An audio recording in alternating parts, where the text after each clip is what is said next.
Go ahead, Karen, double it. All right, doubling it. Go ahead, double it. Karen smirked like she already owned my house. The emergency HOA meeting hadn't even officially started, but she was already projecting my increased fine onto the wall like I was some kind of criminal. My name in bold, my balance circled in red, whispers spreading across the room like smoke. Before we continue, welcome back to Ruthless HOA Tales. If you love powerful HOA revenge stories, tell me where you're watching from. And don't forget to like, comment, and subscribe. Now let's continue. At 6:12 a.m., the email hit my phone. HOA fine increased. Immediate payment required. No explanation, no vote, no notice, just doubled overnight. My neighbor forwarded me something even worse. A thread between Karen and two board members laughing about finally squeezing him out. One of them joked I'd crawl out quietly. Crawl. Out. Karen stood at the front of the room like a queen delivering judgment. Some people, she said, clicking to zoom in on my name, don't belong in communities like this. The silence that followed wasn't kind.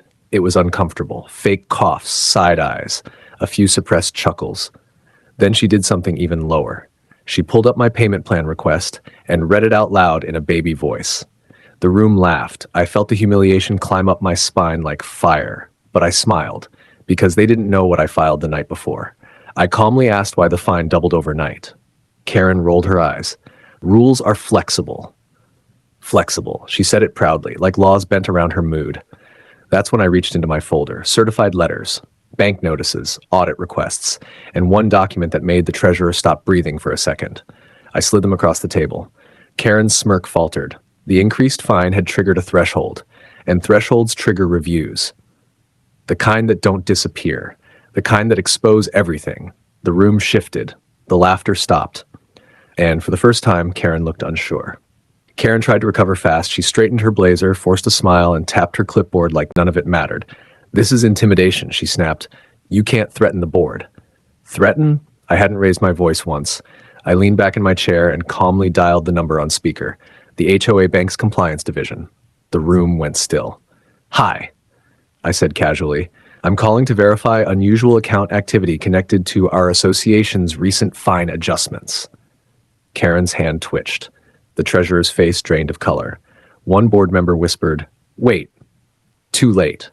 I read the fine amount, the sudden increase, the lack of board vote documentation. The compliance officer paused, then said something beautiful. That would require written approval from the full board and recorded justification. Karen tried to laugh. "Oh, this is ridiculous. He's being dramatic."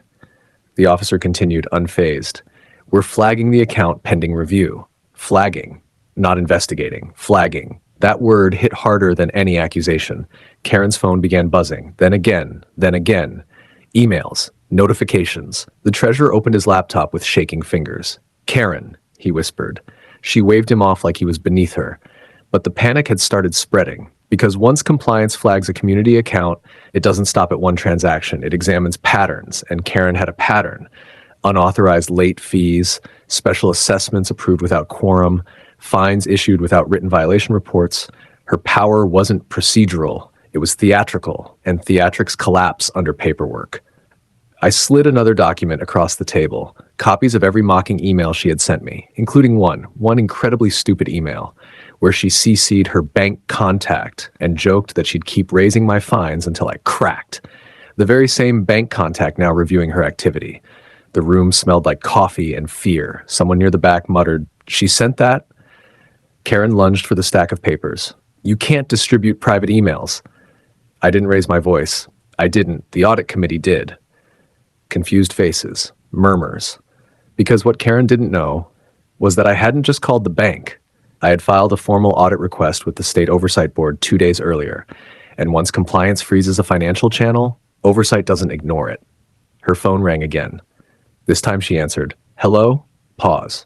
Her face shifted. The smugness evaporated. The voice on the other end wasn't friendly. And for the first time in years, Karen wasn't the one in control of the room. She was reacting, sweating, explaining, stammering. The treasurer leaned back slowly.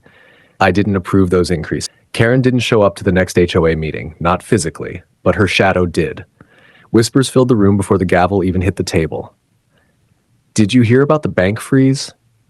Is it true the state got involved? Someone said there's a forensic review. The treasurer stood instead of her. No blazer, no clipboard, no smirk, just a man who looked like he hadn't slept in days. We're currently under financial review, he said carefully. Carefully. That word told everyone everything because Karen never used careful. She used force. But force collapses when numbers start talking. The compliance flag had triggered a full audit, and audits don't skim. They dissect every fine, every late fee, every policy adjustment, every emergency assessment. 3 years of signatures, and Karen's name was on almost all of them. Residents began receiving emails, refund notices, fee reversals, clerical errors. That's what they called them. But the math didn't lie. Thousands had been collected without proper board approval, special fines issued selectively. Some neighbors were charged, others mysteriously weren't. Patterns. Ugly ones.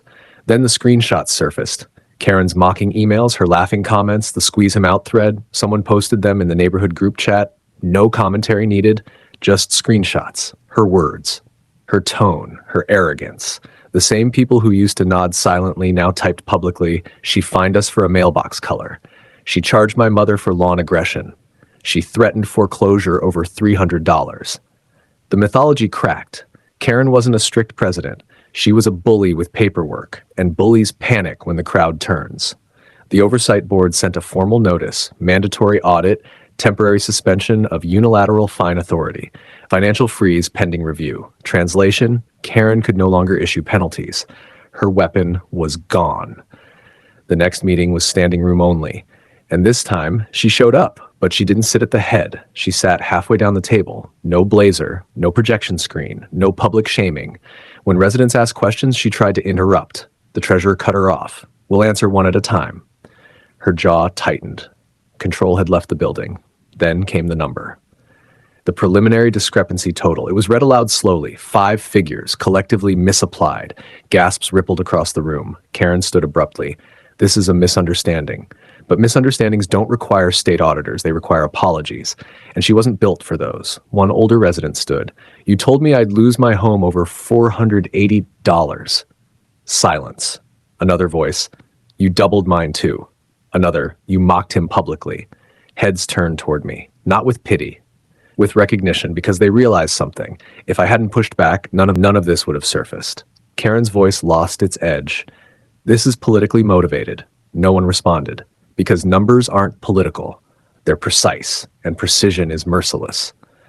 The Oversight Board scheduled formal hearings. Karen's access to HOA financial systems was revoked. Temporarily, they said. But everyone in the room knew. Temporary power loss for someone addicted to control feels permanent. As the meeting adjourned, no one clapped. No one comforted her. She packed her papers alone. And for the first time since I moved in, Karen walked out of that room not as a queen, but as a former president waiting to be audited. Karen walked into the hearing room like she still believed she could win. But power looks different when it's borrowed, and hers had expired. The state oversight panel sat across from her. 3 officials, folders thick, tabs color-coded, evidence organized. No whispers this time, no fake coughs, no room to control, just documentation. The lead investigator began calmly. Over the past 3 years, fines were increased without documented board votes in 27 instances. Karen adjusted in her chair. "Emergency authority," she replied. The investigator didn't blink. "Emergency authority does not apply to aesthetic mailbox violations." A few suppressed laughs echoed from the back. She tried again. "Community harmony requires decisive action." The treasurer, who once stood beside her, cleared his throat. "We never approved the doubled fines." That landed heavy. Because betrayal feels worse when it's factual. Email chains were projected. Her words filled the screen. "Raise it. He'll fold. Pressure works. Some people don't belong here." There was no context to hide behind. Tone doesn't translate well when written. It sharpens. A resident testified about foreclosure threats. Another described humiliation during meetings. Then my footage was referenced. The public shaming display, the doubled fine projection. The investigator turned to her one final time. "Did you knowingly authorize fine increases without formal vote approval?" Silence stretched. "Because lies collapse under paper." "Yes," she said quietly. And that was it. The recommendation was immediate: permanent removal from HOA board service, full financial restitution, mandatory reimbursement of improperly assessed fines, formal community notice of misconduct. No applause, just consequence. Weeks later, the refund checks went out. Not vague credits, not partial adjustments, full repayments. Residents who once whispered now talked openly.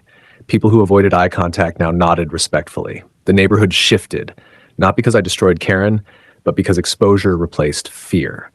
Her house eventually went on the market. No dramatic goodbye, no speech, just a listing sign planted where control used to live. New board members were elected under stricter transparency rules. Monthly financial reports became public. Fine approvals required recorded votes. Accountability wasn't optional anymore. It was policy. One afternoon, I walked through the community garden. The small wooden sign still hung there: "Power trips don't last forever." Someone had added beneath it, "But documentation does." And that's the part Karen never understood. This was never about revenge. It was about patience. It was about letting arrogance document itself. It was about knowing when to stay calm while someone else builds their own collapse. She tried to squeeze me out. Instead, she audited herself, and the neighborhood will never forget who pulled the thread. If you want more ruthless HOA takedowns like this, make sure you like, comment, and subscribe to Ruthless HOA Tales. Tell me in the comments, did Karen deserve everything that happened? And more importantly, would you have folded?